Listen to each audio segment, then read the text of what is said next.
ලැබුවා වූ සිංහල හින්දු අලුත් අවුරුද්ද ඔබ සියලු දෙනාටම නිදුක් නිරෝගී සුබම සුබ අලුත් අවුරුද්දක් වේවා කියලා මම මුලින්ම සියලු දෙනාටම ප්‍රාර්ථනා කරනවා.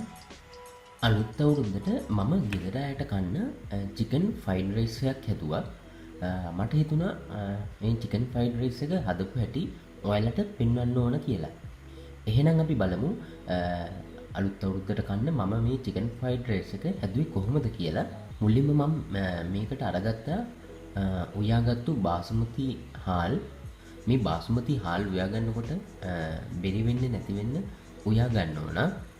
ඊළඟට මම සීන්න කපාගත්තු කැරට් ටිකක් අරගත්තා. ඒ වගේම ලීක්ස් ටිකකුත් මේ වගේ පොඩියට කපා ගත්තා. මේ චිකන් ෆ්‍රයිඩ් රයිස් එකට මම අරගත්තේ උයපු මේ වගේ කුකුල් මස් ටිකක් තමයි ගත්තේ.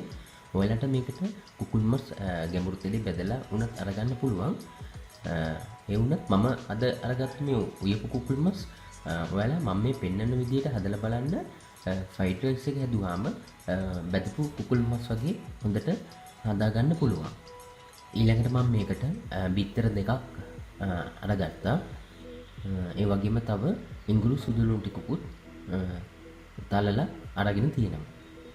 මම මුලින්ම මේ උයාගත්තු චිකන් කැබිලි ටික මේ වගේ පොඩියට කඩා ගන්නවා.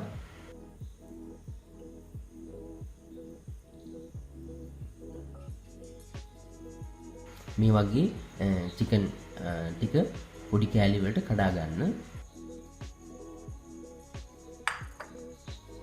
ඊළඟට මම මේ වගේ භාජනයක් රත් වෙන්න තියලා මේකට පොල් තෙල් ටිකක් එකතු කරගත්තා. පොල් තෙල් ටික හොඳින් රත් වුණාට පස්සේ මම මේකට මුලින්ම තලාගත්තු ඉඟුරු සුදුලුණු ටික එකතු කරගන්නවා. ඒත් එක්කම මම මේකට කරපිංච ටිකක් වැඩිපුර එකතු කරගන්නවා. මේ වෙලාවේදී කරපිංච ඔයාලා ටිකක් වැඩිපුර එකතු කරගන්න. මොකද කරපිංච ටිකක් වැඩි වුණාම මේ අපි හදන ෆ්‍රයිඩ් රයිස් එකේ රසය ගොඩක් වෙනස් වෙනවා. ඒ වගේම හොඳ රසයක් එනවා කරපිංච ටිකක් වැඩිපුර එකතු කරගත්තාම. මේ ටික ඊළඟට පොඩ්ඩක් ටිකක් වෙලා ටෙම්පරාදු කරගන්න. මේ වගේ ටෙම්පරාදු වුණාට පස්සේ මම මේකට කලින් කඩාගත්තු ඊයපු කුකුල් මස් ටික එකතු කරගන්නවා. මේ කුකුල් මස් ටික එකතු කරගෙන ටිකක් වෙලා මේ කුකුල් මස් ටික දෙලෙන් බැද ගන්න.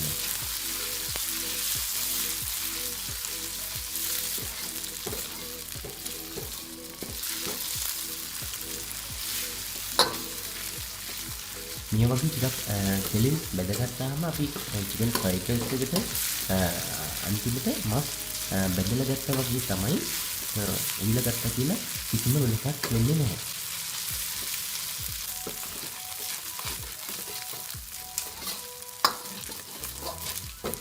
මේ වගේ ටිකක් වෙලා මස් ටික බැදුනට පස්සේ ඊළඟට මම මේකට බිත්තර දෙක එකතු කරගන්නවා. බිත්තර දෙක එකතු කරලා ඒකත් ටිකක් බෙද ගන්නවා.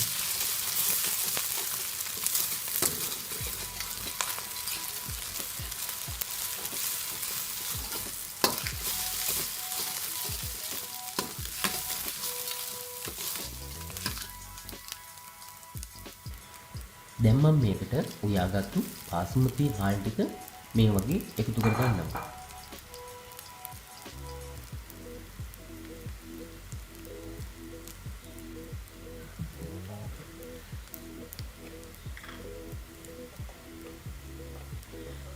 දැන් මම මේකට රසානුව ගම්මිරිස් කුඩු ටිකක් දාගන්නවා. තව මේකට කෑලි මිරිස් ටිකකුත් මම එකට එකතු කරනවා. ඒ වගේම රසානුව ලුණු ටිකකුත් මේකට දාගන්නවා. ඊළඟට මේකට මතක ඇතුව සීනි ටිකකුත් එකතු කරගන්න. ඊළඟට මේකට මේ බත් එකට සෝයා සෝස් ටිකක් මේ වගේ එකතු කරගන්න.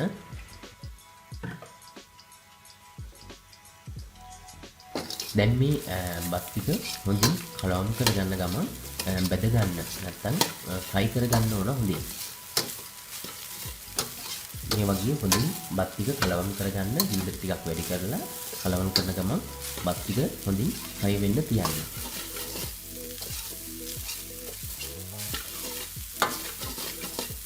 ගින්නට වැඩි කරලා දිගටම මේ වගේ කලවම් කරන්න ඕන ටිකක් වෙලා.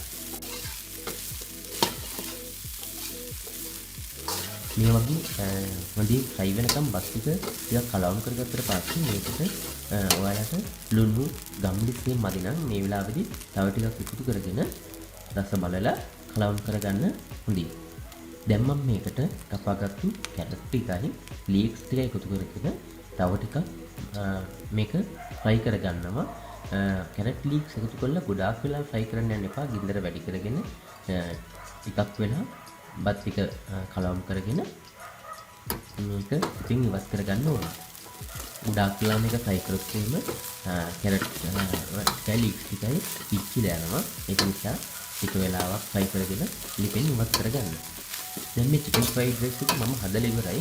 ඊටම පහසුයි මේක. ඒ වගේම රසවත් ලෙස ඔයාලට හදා ගන්න පුළුවන්. මේ තියෙන්නේ අලුත් අවුරුද්දට ගෙදර අයට කන්න මම හදපු චිකන් ෆ්‍රයිඩ් රයිස් එක. ඔයාලට ඉතින් මම මේ පෙන්නපු විදිහට ඔයපු කුකුල් මස් එකතු කරගෙන චිකන් ෆ්‍රයිඩ් රයිස් එකක් ගෙදරදීම හදලා බලන්න. රසට හදා ගන්න පුළුවන්. මුකුත් රසකාරක අපි එකතු කරගන්න ඕනේ නැහැ. ඒ වුණාට මේ චිකන් ෆ්‍රයිඩ් රයිස් එක ගොඩාක් රසවත්. ඔයාලත් ඉතින් මේ වගේ චිකන් ෆ්‍රයිඩ් රයිස් එකක් හදලා රස කොහොමද කියලා මට කමෙන්ට් එකක් දාන්න.